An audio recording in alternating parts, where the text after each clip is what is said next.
Hello friends, how are you all. कैसे हैं आप सभी फ्रेंड्स। तो मैं विश्व इतिहास आप लोगों को करवा रही थी। लुसेंट का विश्व इतिहास पार्ट 2 है ये। आपने अगर पार्ट 1 नहीं देखा फ्रेंड्स तो आप एक बार जाके देखें, क्योंकि मैंने उसमें कंप्लीट करवा दिया है, बहुत कुछ करवाया है। ठीक है, और जो बाकी है वो मैं इस वीडियो में आपको करवा दूंगी, और ये आपके हर एग्ज़ाम में बहुत काम आएगा फ्रेंड्स। आप किसी भी एग्ज़ाम की तैयारी कर रहे हो, चाहे वो एस्टेट हो, सीटेट हो, या आपका जो है एसएससी हो, बीपीएससी हो, सभी के लिए। तो चलिए स्टार्ट करते हैं। फासिज्म का उदय सर्वप्रथम कहाँ हुआ था? तो फासिज्म का उदय सर्वप्रथम इटली में हुआ था। इसका जन्मदाता मुसोलिनी को माना जाता है। फासिज्म का जन्मदाता किसको माना जाता है? मुसोलिनी को। फ्रेंड्स, अगर आपने सब्सक्राइब नहीं किया तो एक बार सब्सक्राइब कर दे फ्रेंड्स, बेल आइकन दबा दे, क्योंकि देखिए मैं इसके बाद का भी वीडियो अपलोड करूंगी तो आप तक नोटिफिकेशन पहुंच सके मेरा फ्रेंड्स। और अगर आपको अच्छा लगता है फ्रेंड्स तो आप प्लीज़ लाइक कर दो। तो चलिए स्टार्ट करते हैं। मुसोलिनी का जन्म जो है 1883 में रोमांगना में हुआ था। मुसोलिनी के दल का नाम जो है फासिस्टवाद था। इसका स्थापना मिलान में की गई थी। ड्यूस के नाम से मुसोलिनी को पुकारा जाता था। किसके नाम से? ड्यूस। फांसीवादी राष्ट्रवाद का समर्थन करते थे। सॉरी फ्रेंड्स, फांसीवाद दल के स्वयंसेवक काली मरीज पहनते थे, काली कमीज पहनते थे। सॉरी, जो फांसीवादी दल के स्वयंसेवक थे वो काली कमीज पहनते थे। मुसोलिनी ने डियाज को सेना का अधिकारी नियुक्त किया। मुसोलिनी द्वारा जो बनाए गए नियमों की संख्या कितना था? 22 था। राष्ट्रीय निगम परिषद का अध्यक्ष मुसोलिनी था। इसकी सदस्यों की संख्या जो है 500 थी। Grand council of fascist party के सदस्यों की संख्या जो है वो 25 थी। मुसोलिनी ने अक्टूबर 1922 ईस्वी में रोम पर और 1935 में अविसिनिया पर आक्रमण किया। जापान एवं जर्मनी के साथ मुसोलिनी ने रोम, बर्लिन, टोक्यो धुरी का निर्माण 1936 में किया था। मुसोलिनी ने 10 जून 1939 ईस्वी को द्वितीय विश्व युद्ध के दौरान मित्र राष्ट्रों के विरुद्ध युद्ध की घोषणा की, और इटली में फाशीवाद का अंत 28 अप्रैल 1945 को माना जाता है। अब देखिए हम लोग जर्मनी में नाजीवादी का उदय देखेंगे। तो देखिए जर्मन में नाजीवादी दल का उत्थान हिटलर के नेतृत्व में हुआ था। हिटलर का जन्म 20 अप्रैल 1889 ईस्वी को वॉन में हुआ था। जर्मन सम्राट कैसर विलियम द्वितीय ने 10 नवंबर 1918 ईस्वी को अपने पद से इस्तीफा दे दिया, और 1920 में हिटलर ने नेशनल सोशलिस्ट पार्टी या नाजी दल का स्थापना की। जर्मन वर्कर्स पार्टी का संस्थापक कौन था? हिटलर था। 1933 में हिटलर जर्मनी का प्रधानमंत्री बना, और उस समय राष्ट्रपति हिंडेनबर्ग था।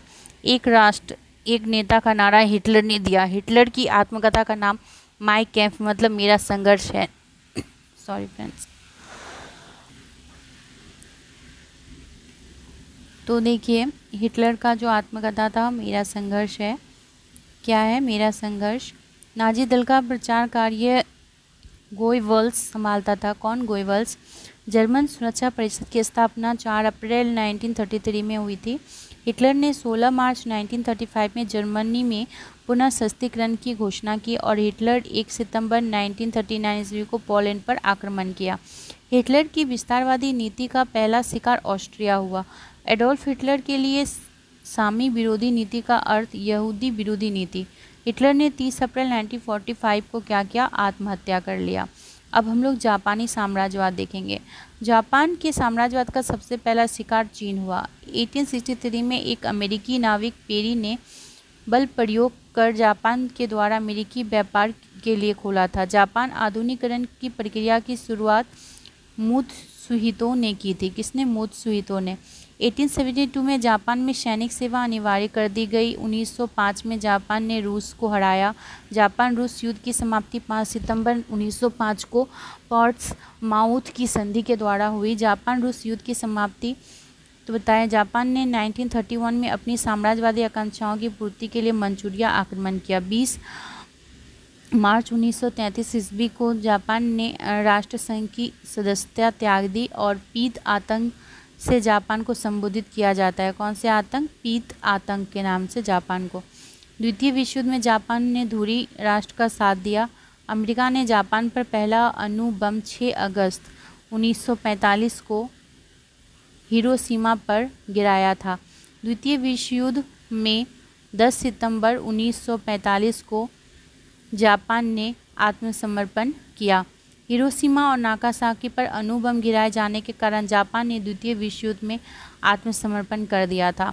अब हम लोग द्वितीय विश्व युद्ध देखेंगे। द्वितीय विश्व युद्ध की शुरुआत जो है 1 सितंबर 1939 को हुई, 6 वर्षों तक लड़ा गया था। इसका अंत 2 सितंबर 1945 को हुआ। इसमें 61 देश ने भाग लिया। द्वितीय विश्व का तत्कालिक कारण जर्मनी का पोलैंड पर आक्रमण था। द्वितीय विश्व के दौरान जर्मन जनरल रोमेल का नाम डेजर्ट फॉक्स रखा गया था। म्यूनिक पैक्ट सितंबर 1938 में संपन्न हुआ था। जर्मनी ने वर्साई की संधि का उल्लंघन 1935 में किया। स्पेन में गृह युद्ध जो है वो 1936 में शुरू हुआ। संयुक्त रूप से इटली एवं जर्मनी का पहला शिकार स्पेन था। जर्मन द्वारा सोवियत संघ पर आक्रमण करने की योजना को ऑपरेशन बारबोसा कहा गया। 23 अगस्त 1939 ईस्वी को जर्मनी रूस आक्रमण समझौता पर हस्ताक्षर हुआ। जर्मनी ने रूस पर समझौता उल्लंघन का आरोप लगाकर उस पर जून 1941 ईस्वी में आक्रमण कर दिया। ठीक है। जर्मनी की ओर से द्वितीय विश्व युद्ध में 10 जून 1940 ईस्वी को इटली ने प्रवेश किया। जर्मनी की ओर से द्वितीय विश्व युद्ध में जर्मनी ने 1940 को प्रवेश किया। अमेरिका का द्वितीय विश्व युद्ध में प्रवेश 8 सितंबर 1941 को हुआ था। द्वितीय विश्व युद्ध के समय इंग्लैंड का प्रधानमंत्री विंस्टन चर्चिल एवं अमेरिका का राष्ट्रपति फ्रैंकफर्ट डी रूजवेल्ट था।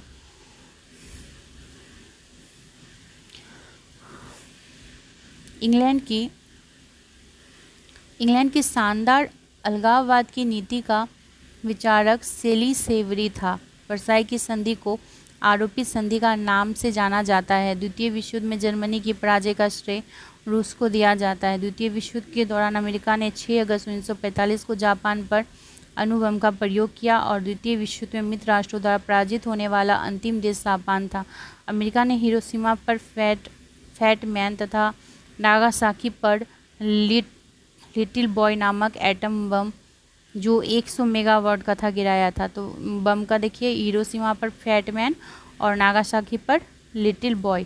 अंतर्राष्ट्रीय क्षेत्र में द्वितीय विश्व का सबसे बड़ा योगदान संयुक्त राष्ट्र संघ की स्थापना है। तो फ्रेंड्स, मैंने आपको जो है देखिए विश्व का जो इतिहास था वो कंप्लीट करवा दिया है, वो भी 2 वीडियो में। पहला वीडियो तो फ्रेंड्स बड़ा था, पर दूसरा वाला मैंने बहुत कम समय में बहुत सारे क्वेश्चन आपको करवा दिए हैं। मैंने पहले डिटेल में आपको बता दिया। अब मैं इसका ऑब्जेक्टिव टाइप कराऊंगी ना, तो आप एकदम फटाफट कर लोगे फ्रेंड्स, और आपके लिए ये काफ़ी यूज़फुल होगा। फ्रेंड्स, अगर आपने मेरे चैनल को अभी तक सब्सक्राइब नहीं किया है ना, तो प्लीज़ कर दे फ्रेंड्स, और अपनी फ्रेंड को शेयर कर दे। कम से कम एक ऐसे फ्रेंड को शेयर करे जो इसको सब्सक्राइब करे, लाइक करे फ्रेंड्स, और वो दूसरे को करे। थैंक यू फ्रेंड्स, और आपके एग्ज़ाम के लिए आपको ऑल द बेस्ट।